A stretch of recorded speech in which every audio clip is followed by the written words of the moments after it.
L'Iran publie une image montrant une simulation de frappe nucléaire sur Israël.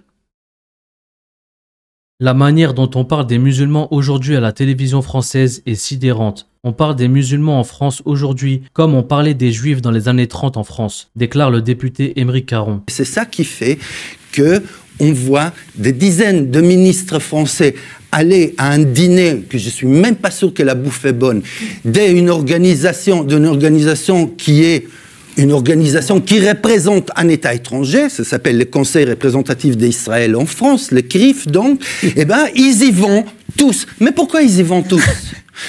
La manière dont on parle des musulmans aujourd'hui à la télé française, mais c'est sidérant. C'est, je le dis, sidérant. Je le dis, on parle des musulmans en France aujourd'hui comme on parlait des juifs dans les années 30 en France. Avec le même mépris, avec la même idée que ce sont des gens qui ne sont pas adaptés à la République, avec que ce sont des dangers. Voilà. Et tout est lié. C'est-à-dire que ce qui se passe à Gaza, ce qui se passe en France aujourd'hui, ce qui se passe en Italie, ce qui se passe dans tout un tas de pays, c'est la question de la barbarie qui n'a pas du tout été vaincue en 1945. C'est vrai que c'est absolument, quand vous y pensez, complètement dingue. Alors que donc, ce sont des émissions qui sont organisées pour commenter soit les actes terroristes du 7 octobre, soit les conséquences dans les jours et les semaines qui suivent. Vous allez avoir comme invité un acteur que moi j'ai toujours considéré comme français. Je me suis jamais demandé s'il était juif ou pas juif. C'est un acteur. Darmon. Comment? Gérard Darmon. Non, je pense que quelqu'un comme Thomas Sisley, par exemple, qui vient commenter, après on va voir des humoristes comme Boujna, etc. Ça montre déjà que peut-être dans les médias français, on détient des listes de juifs. Hein. Non, mais c'est dingue. Non, mais, ça, il faut s'adresser à la CNIL. Comment ça se fait qu'ils savent toujours dresser la liste des juifs? Je ne me suis jamais demandé si Thomas Sisley était juif ou pas. Ça ne m'intéresse pas.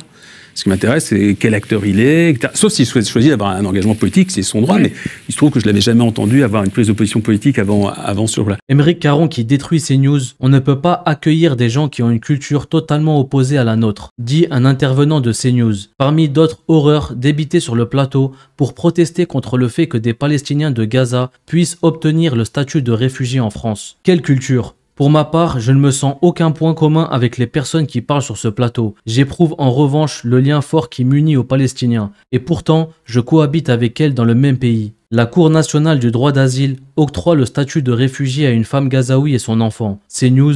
Les Gazaouis peuvent tous prétendre au statut de réfugié en France. Alors la raison, vous allez le voir, elle est complètement hallucinante.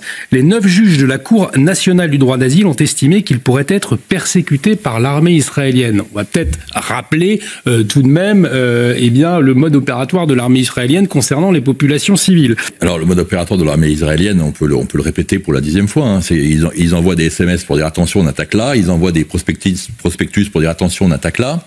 Le statut de réfugié n'a pu lui être accordé qu'en décidant que Israël persécutait les Gazaouis en raison de leur nationalité. Ces Gazaouis sont victimes d'une guerre qui a été déclenchée par le Hamas. Avec les terroristes du Hamas qui, on le sait bien, prend la population comme bouclier. Mettre le statut de réfugié, c'est, disons, infliger une connotation morale à l'action d'Israël à Gaza, alors qu'Israël se défend. Et le Hamas se sert de beaucoup de Gazaouis comme bouclier humain, ça faut quand même le rappeler. Est-ce que les Ukrainiens sont accueillis en Arabie Saoudite? Est-ce qu'on a besoin d'accueillir des Gazaouis et toute la misère du monde? Quand des Palestiniens et des Gazaouis arrivent dans nos territoires, avec quelle idéologie ils arrivent? Ça, est-ce qu'il y a un contrôle d'idéologie? Ça, je ne sais pas. On ne peut pas accueillir des gens qui ont une culture totalement opposée à la nôtre. Sans parler des terroristes qui pourraient se glisser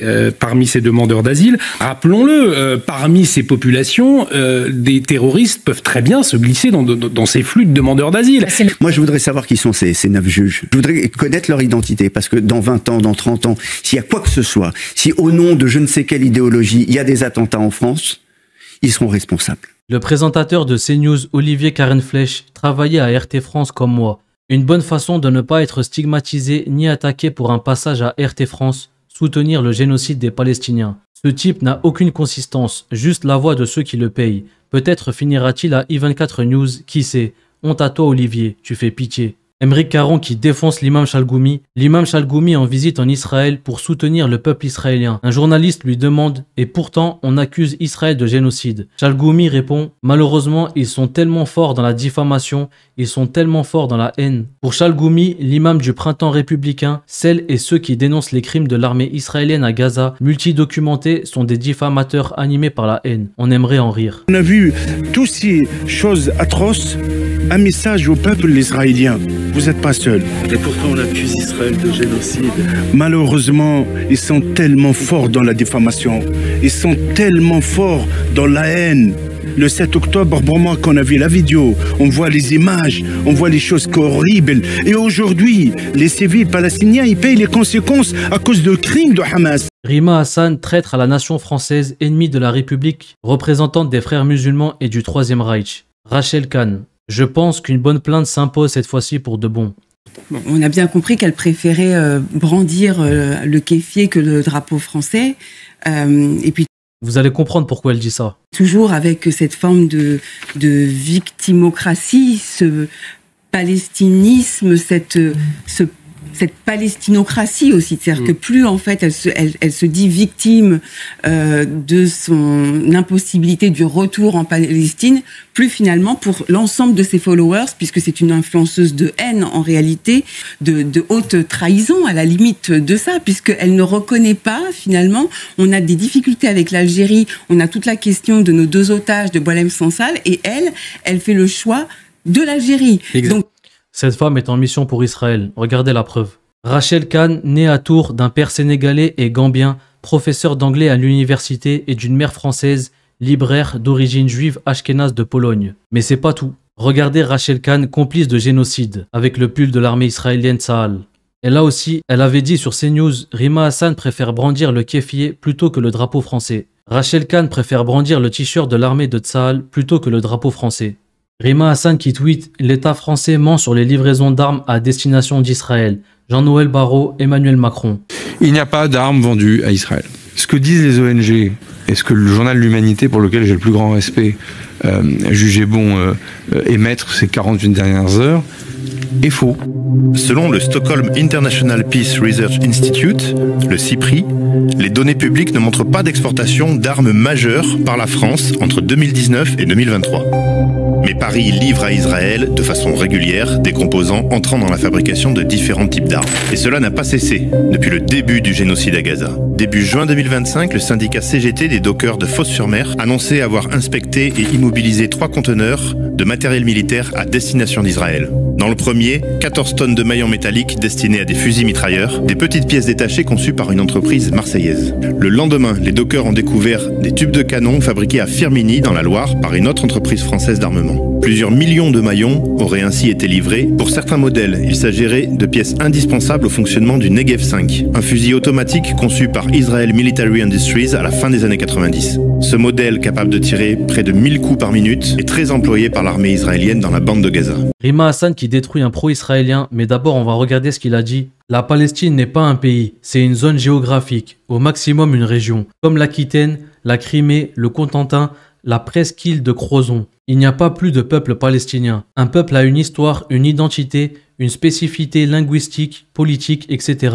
Rima Hassan qui lui répond « Xavier Gors, la négation du peuple palestinien témoigne d'une intention de son éradication. 14 millions de Palestiniens en Palestine et en diaspora qui doivent encore soutenir des gens, nier leur identité et leur existence au nom d'une logique génocidaire. Justement, le peuple palestinien possédait une identité, une histoire, une culture, ce qui lui a permis de vous accueillir pour vous protéger du nazisme. Et par la suite, vous l'avez génocidé pour l'effacer, mais en vain. Et vous, où est votre histoire dans ce pays ?» Aymeric Caron qui remet en place Sophia Aram, qui appelle le savon gel douche solide. Aram, en tentant laborieusement de faire de l'humour, enfin je crois, démontre contre son gré que non. L'antisionisme n'a rien à voir avec l'antisémitisme. Et vous noterez que ceux qui appellent antisionisme, ce qui n'est autre que de l'antisémitisme, sont souvent les mêmes qui ont tendance à appeler gel douche solide, ce qui n'est autre que du savon, et barao, ce qu'on avait pris communément l'habitude d'appeler robinet. La chroniqueuse Sophia Aram a été élevée au rang de chevalier de la Légion d'honneur. Cette distinction la plus prestigieuse, décernée par la République française, récompense ses services exceptionnels rendus à la nation. Pascal Boniface qui réagit: en recevant la Légion d'honneur, de surcroît sur le contingent du ministère des Affaires étrangères, Sophia Aram a réussi. Et de loin, le meilleur sketch de sa carrière. Quelqu'un peut me citer le service exceptionnel que Sophia Aram a rendu à la France pour recevoir la Légion d'honneur? Être décoré par le pouvoir en place pendant sa carrière, c'est pas la pire insulte possible pour une humoriste politique? Sophia Aram, humoriste, Martin Shaw, sociologue réputé pour ses travaux sur la violence de masse, la guerre et les génocides, Omer Bartov, historien spécialisé dans l'étude de l'Holocauste et des génocides, Raz Segal, historien spécialiste des études sur le génocide. On ne peut pas parler de génocide. Un génocide, c'est un terme qui a une définition légale et il faut l'utiliser. If you bend the rules of war so that 100 people can be killed for one militant, if you do that thousands and thousands of times with 2,000-pound bombs, you know that the whole of Gaza is going to be a ruin. You know that you're going to destroy that society. It's not a series of war crimes. It is one big crime, and I think the name for that is genocide. The population now has been shuttled around again and again and again. The humanitarian conditions there are absolutely appalling. Just the other day, they identified polio there. The population is being gradually debilitated. That is, it is being brought to a situation where its own life, its own existence is being made impossible. These are conditions that assure the weakening, massive death of the population, which will then lead it either to die out there in large numbers or to flee. And that's what the UN Convention on Genocide calls genocide. We heard Israel's president. It's well known what Defense Minister Yoav Gallant said on 9th of October, declaring a complete siege on Gaza, cutting off water, food, fuel, stating that we're fighting human animals and we will react accordingly. He also said that we will eliminate everything. We know that Israeli army spokesperson Daniel Hagari, for example, acknowledged wanton destruction and said explicitly the emphasis is on damage and not on accuracy. So we're seeing this special intent on full display. And really, I have to say, if this is not special intent to commit genocide, I really don't know what is. So when we look at the actions taken, the dropping of thousands and thousands of bombs in a couple of days, including phosphorus bombs, as we heard, on one of the most densely populated areas around the world, together with these proclamations of intent, this indeed constitutes genocidal killing, which is the first act, according to the Convention, of genocide. And Israel, I must say, is also perpetrating act number 2 and 3, that is causing serious bodily or mental harm and creating conditions designed to bring about the destruction of the group by cutting off water, food, supply of energy, bombing hospitals, ordering the fast evictions of hospitals, which the World Health Organization has declared to be, quote, a death sentence. So we're seeing the combination of genocidal acts with special intent.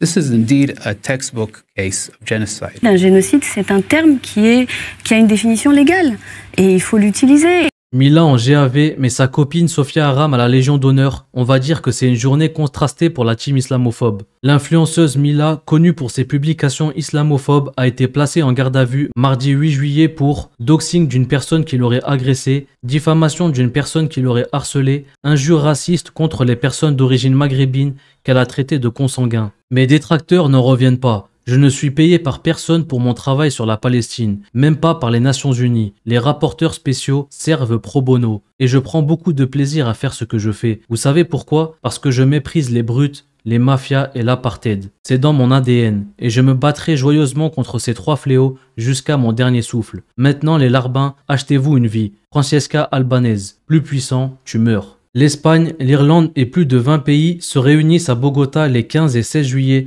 pour des mesures concrètes contre Israël, accusé de violation du droit international. Le groupe de la Haye, incluant la Chine, la Turquie, le Brésil, passe à l'action collective. Un tournant selon la Colombie. Rima Hassan, j'aurai l'immense honneur d'assurer une intervention à l'occasion de ce sommet réunissant plus d'une vingtaine d'États. Candace Owen qui tweet: Pour ceux qui l'ignorent, Bibi Netanyahou a financé le Hamas via le Qatar et a permis le 7 octobre. Le silence des médias occidentaux sur ce sujet vise à entretenir le discours selon lequel le génocide actuel est en quelque sorte justifié. Tous les Gazaouis qui le demanderont auront automatiquement le statut de réfugiés en France, selon une décision rendue aujourd'hui par la CNDA. Les droits tardés à faible QI en train de réaliser, beaucoup trop tard, qu'ils auraient peut-être mieux souhaité que les Palestiniens puissent rester en Palestine. L'État génocidaire d'Israël inflige aux Palestiniens depuis près de 2 ans ce que les nazis ont infligé aux Juifs. Netanyahou est l'Hitler du XXIe siècle. Et ne pas l'arrêter nous condamne tous, déclare l'ancienne ministre espagnole Ione Belarra. Pas en notre nom. Les Français demandent des explications au président Emmanuel Macron sur les multiples survols de l'espace aérien français par Benjamin Netanyahou, visé par un mandat d'arrêt international pour crimes de guerre et crimes contre l'humanité. Des images divulguées montrent Netanyahou à Washington, redessinant la carte du Moyen-Orient avec des responsables américains. Les frontières saoudiennes sont marquées, la Syrie et l'Irak sont effacées, et des termes vagues sur l'Iran et l'Égypte sont mentionnés. Une nouvelle carte conçue aux États-Unis au service d'Israël. Zora Biton en PLS. Très important, s'il vous plaît, ne parlez pas de la flottille des commerçants de Gaza. Ne relayez rien, pas un mot, pas un visuel, pas un like. C'est l'été, la mer est belle et leur com a besoin de vagues. Ne leur en ferons pas une seule. Ne leur en offrons pas une seule. Après Rima Hassan, 2 députés LFI partent à bord d'un navire humanitaire en direction de Gaza.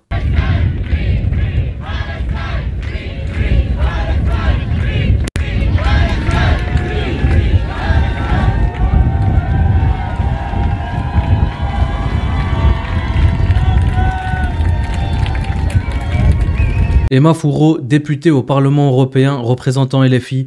Ce 18 juillet, un nouveau navire prend la mer pour briser le blocus humanitaire à Gaza. Je serai à son bord avec ma camarade Gabriel Catala et des humanitaires de différents pays. Le dernier bateau à avoir pris la mer, c'était le Madeleine avec Rima Hassan et Greta Thunberg qui ont été arrêtés illégalement par l'armée israélienne. Et donc nous, le message qu'on envoie à Netanyahou, c'est de dire qu'on enverra autant de bateaux que nécessaire pour briser le blocus humanitaire, pour dénoncer le génocide en cours. On rappelle que c'est plus de 50 000 personnes qui ont été tuées, dont 15 000 enfants. Et on rappelle aussi que Netanyahou prétend organiser des distributions alimentaires alors qu'en réalité ce sont des pièges mortels puisque aller chercher un sac de farine là-bas, c'est risquer de se prendre une balle dans la tête. C'est cette réalité-là que nous ne tairons jamais et pour ça on a besoin de votre mobilisation autour de cette nouvelle flottille pour faire en sorte qu'il y ait une pression internationale sur Netanyahou pour que la traversée se passe bien et que nous puissions atteindre Gaza. On compte sur vous, merci beaucoup. Jean-Luc Mélenchon qui tweet « Le bateau Andala et son équipage vont tenter de forcer le blocus inhumain de Gaza et des milliers de Gazaouis condamnés à une mort cruelle. Fierté et admiration en voyant 2 députés insoumises dans cet équipage, Gabriel Catala et Emma Fourreau. Yann Brossa recadre le diffamateur Frédéric Aziza sur Radio J et on le remercie. L'antisémitisme est un délit. Que je sache, ni Jean-Luc Mélenchon, ni les responsables de LFI n'ont été condamnés pour ça. L'antisémitisme de Mélenchon, ça vous parle ou pas ? Quand moi, Jérôme Guedj le dénonce, ça vous parle ou pas ? Je ne me ferai pas dire que Jean-Luc Mélenchon est antisémite parce que je ne le pense pas. On peut avoir un certain nombre de divergences d'analyse. Je pense que l'antisémitisme progresse dangereusement et qu'il doit être combattu pied à pied, mais nous n'aurions pas fait alliance avec Jean-Luc Mélenchon aux dernières élections législatives si nous avions pensé que d'une manière ou d'une autre, il était antisémite. D'ailleurs, l'antisémitisme, je l'ai dit tout à l'heure, est un délit. Et donc, quand on prononce des propos antisémites ou quand on commet des actes antisémites, on est condamné. Non mais là, il y a quand même une justice dans notre pays. Que je sache, ni Jean-Luc Mélenchon, ni les responsables de la France insoumise n'ont été condamnés pour ça. Mais on peut alors vous avez des informations que je n'ai pas. On peut considérer, quand on entend les choses, hein, Jérôme Guedj, un certain nombre d'autres élus socialistes de gauche, des maires, ainsi de suite, considèrent que quand ils entendent des choses, ils disent bah ça, c'est de l'antisémitisme, c'est comme ça. Mais dans ce cas-là, qu'ils portent plainte. Et la justice sera saisie et elle les condamnera, puisque une fois de plus, l'antisémitisme, et heureusement, est un délit. L'après 7 octobre, Yann Brossa, il est débouché sur une vague d'antisémitisme sans précédent, que vous constatez. Jean-Luc Mélenchon et ses amis de LFI multiplient depuis des années, singulièrement depuis le 7 octobre, des déclarations relais antisémites. Bah, une question simple. Il dirait quoi, votre grand-père, s'il était encore là? Il serait derrière Mélenchon ou pas? Je sais que c'est compliqué de faire parler les morts, mais quand même. Non, mais vous faites trop d'hypothèses absurdes. Répondez-moi sur Mélenchon. Mais je n'ai pas envie de répondre sur Mélenchon parce que contrairement à vous, je ne suis pas obsédé par Jean-Luc Mélenchon. Je suis pas du tout obsédé. Et par ailleurs, je ne suis pas convaincu du tout, et d'ailleurs toutes les études le prouvent, que l'antisémitisme en France viennent d'abord de la gauche. L'antisémitisme en France, il y a encore une étude de la CNCDH qui le prouve et qui est extrêmement claire, et on n'en parle malheureusement jamais.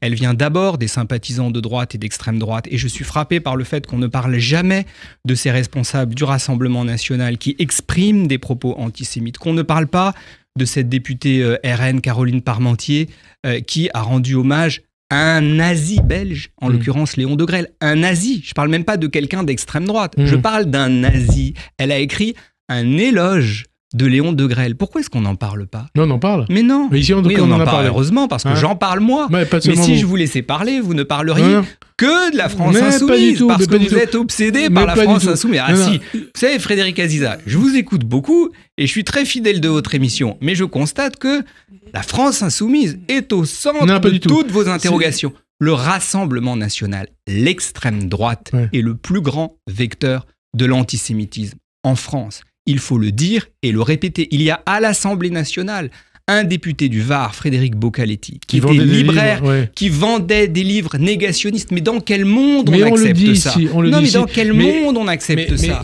Quand est-ce qu'on interpelle les responsables je dis pas sur ce plateau, mais quand est-ce qu'on interpelle les responsables du Rassemblement national là-dessus? Vous vous rendez compte qu'aujourd'hui, les responsables du RN se présentent comme les défenseurs de nos compatriotes juifs. Mais c'est une honte quand on connaît l'histoire de ce parti. L'antisémitisme, l'écrivain franco-algérien Bouhem Sansal et aussi le journaliste Christophe Glaise croupissent dans les prisons algériennes.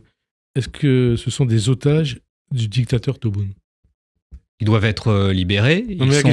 Ils sont aujourd'hui incarcérés pour des raisons qui ne sont absolument pas valables. Otages ou pas otages? Et de fait, oui. Et la France doit les libérer. Ce que je n'aime pas, et la France doit obtenir leur libération.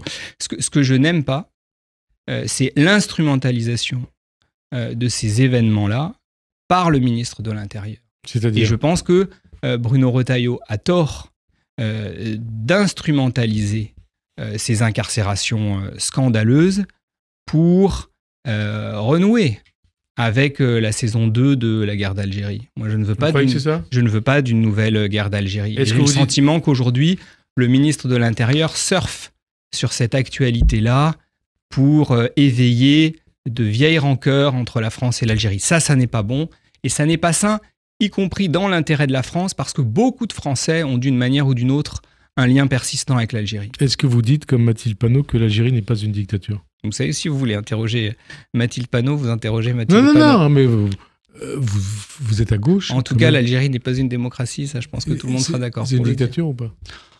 Moi, je suis pas là pour émettre des jugements à l'emporte-pièce. Vous êtes un fin lettré. Je suis pas là pour émettre. Je suis pas là pour émettre ce type de jugement, mais je redis que le ministre de l'Intérieur a tort de vouloir recréer une forme de guerre d'Algérie. Nous n'avons rien à y gagner, et je parle du point de vue des Français. Invité sur Channel 13, l'ex-premier ministre Ehud Olmer brise la propagande officielle israélienne en direct et ne mâche pas ses mots. Je ne sais pas de quoi vous voulez parler. Dans les territoires, dans la Galilée occidentale, en Judée et Samarie, comme certains les appellent, oui, il s'y commet des crimes de guerre tous les jours. Des Juifs tuent des Palestiniens, les brûlent. Crimes de guerre? Oui, des crimes de guerre dont le gouvernement israélien est responsable. La police israélienne est présente, fermant les yeux. Comme d'habitude, donnez-moi vos avis en commentaire sur toute l'actualité qu'on a vue.